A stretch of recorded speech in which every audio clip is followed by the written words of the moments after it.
The following are my opinions and do not reflect the opinions or policies of any particular prosecutor's office. I am a prosecutor. I believe in law and order. I'm the adopted son of a police officer, a Marine, and a hairdresser. I believe in accountability and that we should all be safe in our communities. I love my job and the people that do it. I just think that it's our responsibility to do it better. By a show of hands, how many of you by the age of 25 had either acted up in school, went somewhere you were specifically told to stay out of, or drank alcohol before your legal age? All right. How many of you shoplifted, tried an illegal drug, or got into a physical fight, yes, even with a sibling? Now, how many of you ever spent one day in jail for any of those decisions?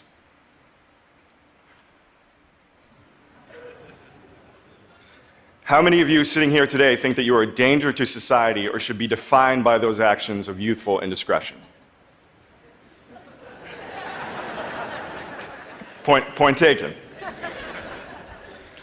When we talk about criminal justice reform, we often focus on a few things, and that's what I want to talk to you about today.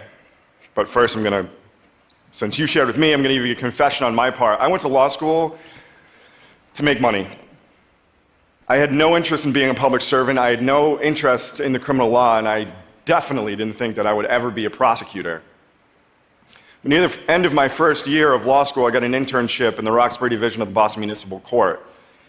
I knew of Roxbury as an impoverished neighborhood in Boston, plagued by gun violence and drug crime.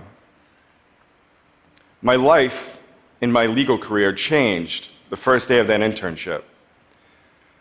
I walked into a courtroom and I saw an auditorium of people who one by one would approach the front of that courtroom to say two words and two words only, not guilty. They were predominantly black and brown. And then a judge, a defense attorney, and a prosecutor would make life-altering decisions about that person without their input. They were predominantly white.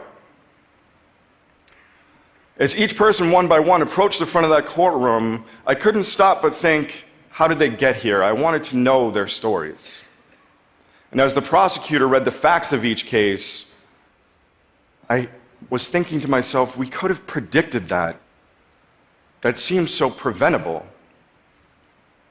Not because I was an expert in criminal law, but because it was common sense. Over the course of the internship, I began to recognize people in the auditorium, not because they were criminal masterminds, but because they were coming to us for help and we were sending them out without any. My second year of law school, I worked as a paralegal for a defense attorney, and in that experience, I met many young men accused of murder. Even in our worst, I saw human stories, and they all contained childhood trauma, victimization, poverty, loss, disengagement from school, early interaction with the police and the criminal justice system, all leading to a seat in a courtroom. Those convicted of murder were condemned to die in prison, and it was during those meetings with those men that I couldn't fathom why we would spend so much money to keep this one person in jail for the next 80 years when we could have reinvested it up front and perhaps prevented the whole thing from happening in the first place.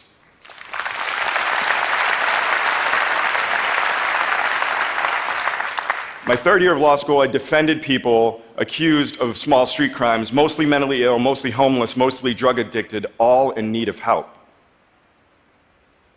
They would come to us, and we would send them away without that help. They were in need of our assistance, but we weren't giving them any. Prosecuted, adjudged, and defended by people who knew nothing about them. The staggering inefficiency is what drove me to criminal justice work. The unfairness of it all made me want to be a defender. The power dynamic that I came to understand made me become a prosecutor.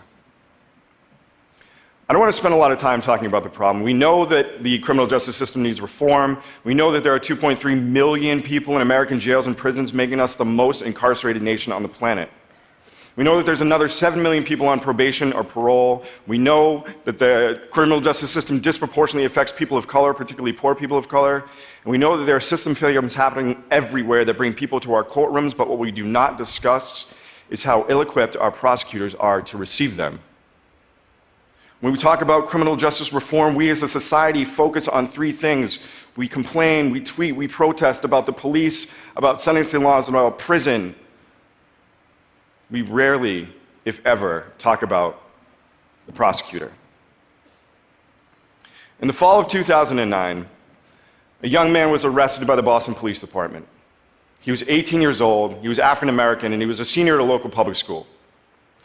He had his sights set on college, but his part-time, minimum wage job wasn't providing the financial opportunity he needed to enroll in school.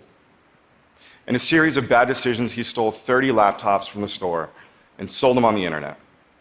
This led to his arrest and a criminal complaint of 30 felony charges. The potential jail time he faced is what stressed Christopher out the most, but what he had little understanding of was the impact a criminal record would have on his future.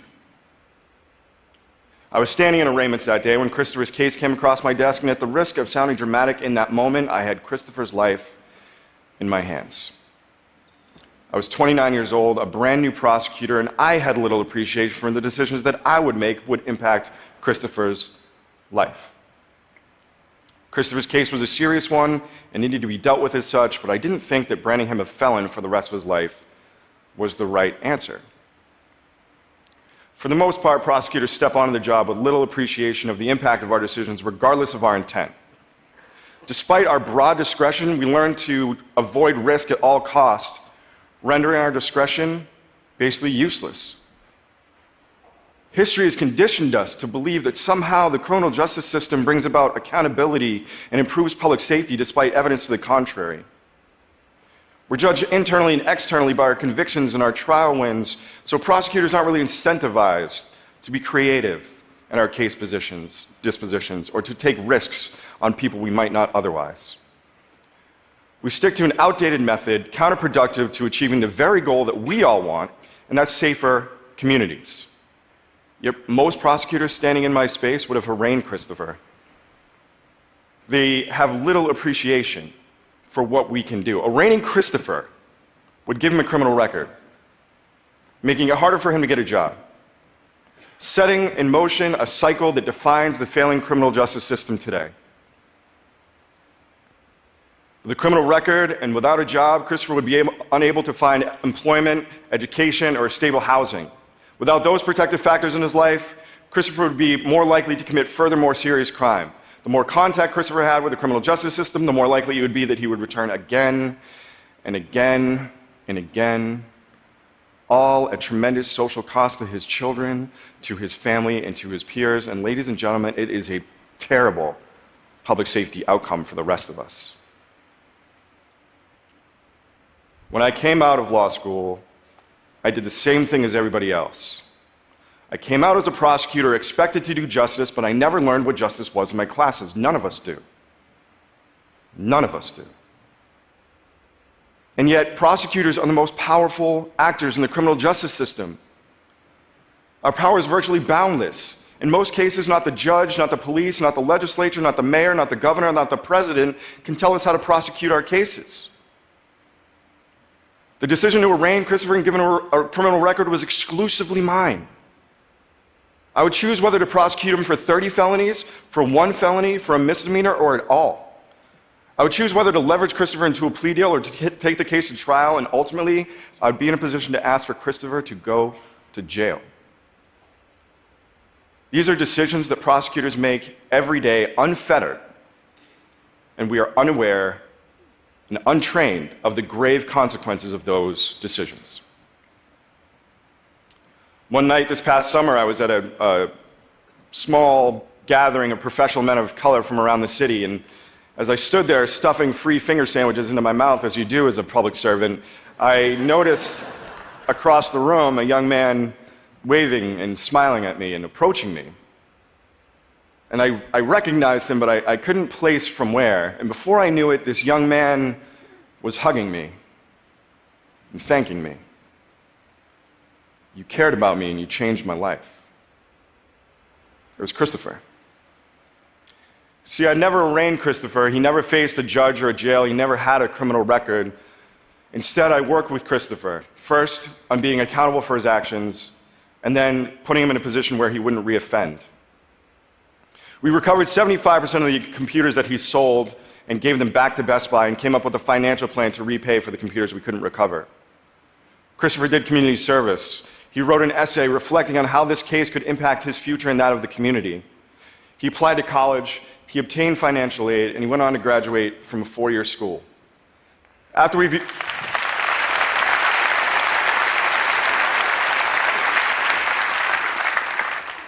finished hugging, I looked at his name tag to learn that Christopher was a manager of a large bank in Boston. Christopher had accomplished, making a lot more money than me.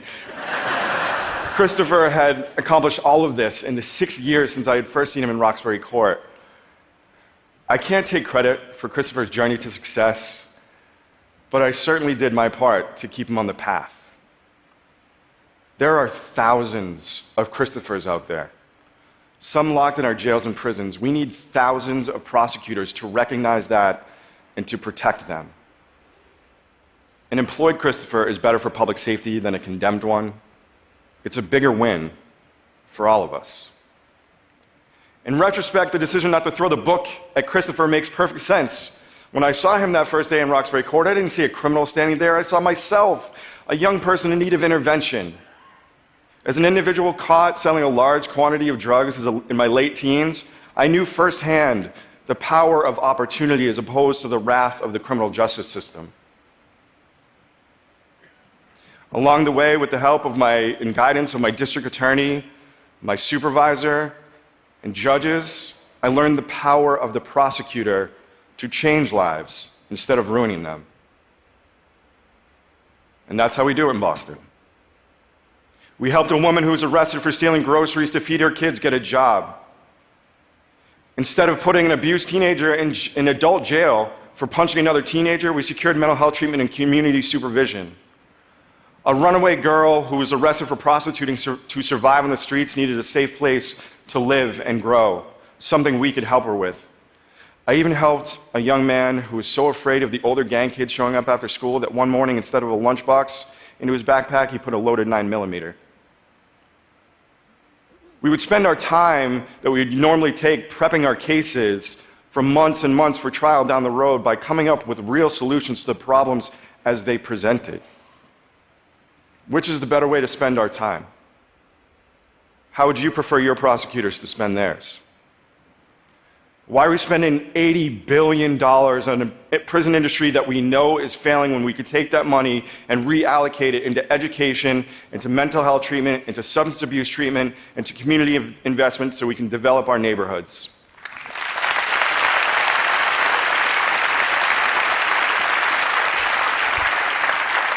So why should this matter to you? Well, one, we're spending a lot of money. Our money. It costs $109,000 in some states to lock up a teenager for a year with a 60% chance that that person will return to the very same system. That is a terrible return on investment. Number two, it's the right thing to do. If prosecutors were a part of creating the problem, it's incumbent on us to create a solution, and we can do that using other disciplines that have already done the data and research for us. And number three, your voice and your vote can make that happen. The next time there's a local district attorney's election in your jurisdiction, ask the candidates these questions. One, what are you doing to make me and my neighbors safer? Two, what data are you collecting, and what are you training your prosecutors to make sure that it's working? And number three, if it's not working for everybody, what are you doing to fix it? If they can't answer the questions, they shouldn't be doing the job. Each one of you that raised your hand at the beginning of this talk is a living, breathing example of the power of opportunity, of intervention, of support, and of love. While each of you may have faced your own brand of discipline for whatever malfeasances you committed, barely any of you needed a day in jail to make you the people that you are today, some of the greatest minds on the planet. Every day, thousands of times a day, prosecutors around the United States wield power so great that it can bring about catastrophe as quickly as it can bring about opportunity, intervention, support, and yes, even love.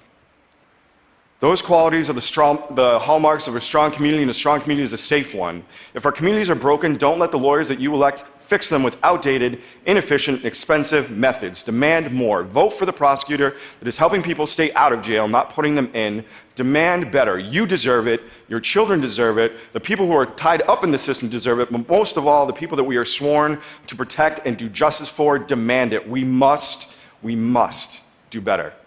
Thank you.